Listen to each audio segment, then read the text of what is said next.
I just wanted to do a quick video on castrated male dogs and my feelings about it. Now, there's obviously pros and cons for the procedure. The dog can't procreate, which some people think is a great thing because that causes less dogs to be bred and then don't end up in rescues. To me now, that's a bit of a defunct reason to have your dog castrated, in my opinion, because inevitably, years ago, there used to be packs, especially in Britain, packs of dogs running around in the 70s, impregnating all the females and the dogs. Sorry about the sun.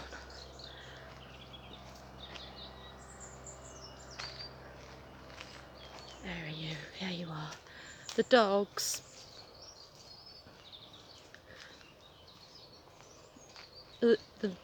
the dogs obviously had puppies and they went to homes that probably weren't suitable, or sometimes very suitable, and it caused an influx of dogs that at the time there was virtually no kill shelters. All the dogs were euthanised if they couldn't be found a home. This is in the 70s. Now that isn't the case now.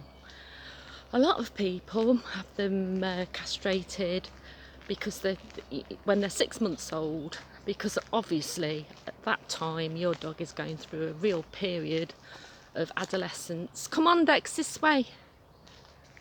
A real period of adolescence, and are basically a nightmare. It's like having a teenage boy on steroids for a year. And people think that if they have the dog castrated, that somehow it's going to curb that behaviour. Now, in my experience, it never has.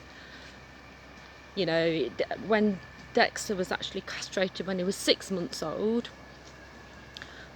it's a decision that I feel that I shouldn't have made that decision that early. I didn't with any of my other Dobermans, but it was a circumstance where I felt like I should. I think it was actually misjudged, but it's done now. Both my other Dobermans were castrated when one was 18 months, I think. One was nearly 2, and the other one was, I believe, about 14 months. But Barney, my first Doberman, which I had over 20 years ago, was he had a retained testicle, so we were advised by the vet for medical reasons to do that. Dex, wait. I would say think about it very, very carefully, because I don't think that if you do have them castrated that suddenly they're going to turn into this calm dog, because in my experience, even the testosterone takes a while to leave their system. You still got an adolescent Doberman in there. It didn't change Dexter one iota.